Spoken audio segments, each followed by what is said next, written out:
आज जो है डाइजेशन पे चर्चा की जाती है कि लोग डाइजेशन से बहुत ज़्यादा परेशान हैं। गैस बनती है, पाचन सही तरीके से नहीं होता है और जो आयुर्वेद में कहा जाता है कि जठराग्नि, तो ये जो अग्नियाँ होती हैं ये कैसी होती हैं, क्या प्रभाव होता है और इनका उपाय क्या-क्या होता है?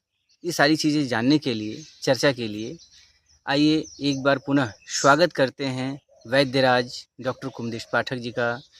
स्वागत करते हैं वैद्यराज डॉक्टर कुमदेश पाठक जी का। आइए सर। नमस्कार मित्रों, मैं आयुर्वेदाचार्य डॉक्टर कुमुदेश पाठक। हाँ सर, ये बताइए कि जो है आजकल जो लोग डाइजेशन से परेशान हैं, तो आयुर्वेद में ये जो अग्नियों के बारे में जानकारी दी गई है, जी ये कितने प्रकार की अग्नि होती है? देखिए, शरीर में कुल 13 प्रकार की अग्नियां हैं और ये 13 प्रकार की अग्नियां जो है 7 धात्वाग्नि है, 5 भूताग्नि है और 1 जठराग्नि है। जो 7 धात्वाग्नि है उसके नाम हैं रस, रक्त, मांस, मेद, अस्थि, मज्जा, शुक्र। और 5 भूताग्नि जो है वह आकाश, वायु, अग्नि, जल, पृथ्वी। इन सबके आगे अग्नि अग्नि जोड़ देंगे, जैसे जल अग्नि, पृथ्वी अग्नि। और एक अग्नि और है जिस अग्नि को जठराग्नि कहते हैं। तो इस प्रकार से 7, 5, 12 और 1 जठराग्नि, कुल 13 प्रकार की अग्नियां हैं। अच्छा, इसमें जो है सबसे ज़्यादा जो है महत्वपूर्ण अग्नि कौन सी होती है? इसमें सबसे महत्वपूर्ण अग्नि आपकी जठराग्नि है, जो हमारे भोजन को पचाती है, जिससे हमारा जो है शारीरिक क्रियाकलाप पूरे सुचारू रूप से चलता है और सारी क्रियाएं शरीर की होती हैं। मतलब ये जठराग्नि ही मतलब महत्वपूर्ण अग्नि मानी जाती है बिल्कुल। और बाकी सब अग्नियाँ? बाकी सब अग्नियां अपनी अपनी कार्य करते हैं, पर अगर जठराग्नि भोजन को पचाए ही न तो आगे क्या वो रस को देगा, क्या रक्त को देगा, तो अगला कार्य ही जो है अवरुद्ध हो जाएगा। कोई अगला चीज पचेगा तो अगला चीज से अगला कार्य होगा, तो भोजन शरीर में जाएगा, उसी से शरीर बनेगा। इसलिए सबसे प्रधान जो है जठराग्नि है। प्रधान जठराग्नि मानी जाती है। जी अच्छा, ये बताइए कि ये जो जठराग्नि होती है, ये जी कब-कब जो है ज़्यादा एक्टिव रहती है और कब-कब जो है इनएक्टिव ज़्यादा रहती है? जी ये जठराग्नि का क्रम ठीक सूर्य के हिसाब से है। जैसे सूर्य की इंटेंसिटी जो है 12 बजे तक बढ़ती चली जाती है, उसी प्रकार से हमारे अग्नि भी जो है उत्तम बल होता है 12 बजे तक। उसके बाद जो है मध्यम बल हो जाता है और बिल्कुल शाम को जो है आपका जो है हीन बल हो जाता है। तो ये 4 तिहाई 12 इस तरह के 4-4 घंटे का जो है पूरा दिन को अगर हम ले लें तो 4-4 घंटे के अनुसार 4 तिहाई 12 3 पहर को जो है इस प्रकार से आप बांट के समझ सकते हैं। तो पहले 4 घंटे का जो पहर है उसमें अग्नि तीव्र है, जो है उत्तम है, और दूसरे 4 प्रकार का जो समय है उसमें मध्यम है, और लास्ट वाला या अंत वाला जो 4 प्रकार का जो है प्रहर है वो जो है हीन बल वाला अग्निबल है।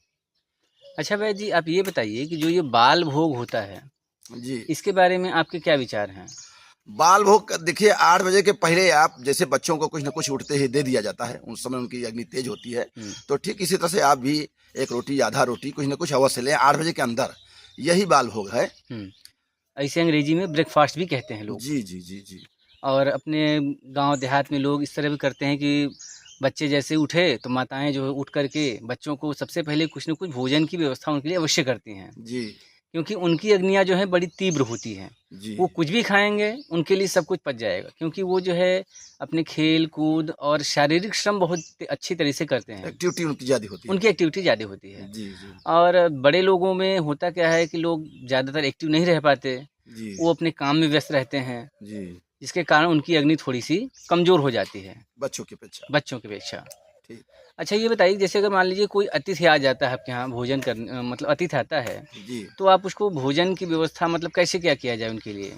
जी अगर आपके यहाँ कोई अतिथि आ रहा है, वो 4 पहर जो पहले का है, हाँ। 12 बजे के अंदर तक का है, तो उसको आप जो है भोजन बिल्कुल प्रेम से खिलाइए, मन से खिलाइए। भारत देश में जो है आओ भगत बहुत अच्छे से करते हैं, और देशों की मैं बात नहीं कर रहा हूँ।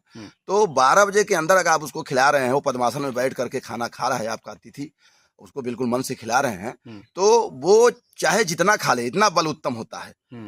ठूस ठूस के खा ले, लकड़ी से ठूस ठूस के खा ले, सब अग्नि आपको पचाने में समर्थवान है। और उसके लिए मैं एक जो है श्लोक बनाया हूँ अपने माधव निदान से खोज करके।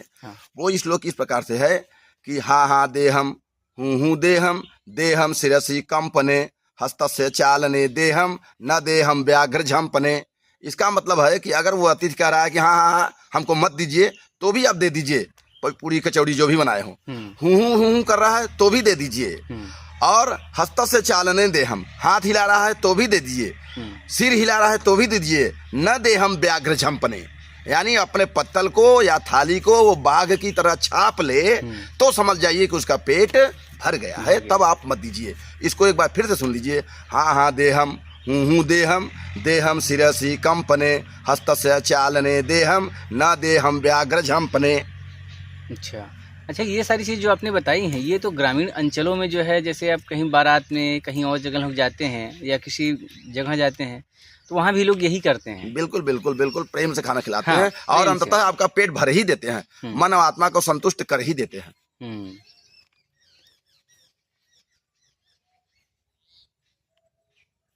क्या कोई, अच्छा ये बताइए कि जैसे बहुत सारे लोगों को हम लोगों ने देखा हुआ है कि मतलब ग्रामीण में, शहरों में रहते हैं बहुत दुबले पतले, लेकिन खाते बहुत ज़्यादा हैं। जी जी। लोग उन्हें कहते हैं कि ये क्या कहते हैं, वो जो रावण के भाई थे, क्या नाम उनका, कुंभकर्ण जी। इतना मतलब वो खाते हैं लेकिन वो उनके शरीर में लगता नहीं है। जी जी। तो ऐसा इसका क्या कारण क्या हो सकता है? देखिए, हमने आपको बताया कि जठराग्नि 4 तरह का है, तो 4 प्रकार में जो आप ये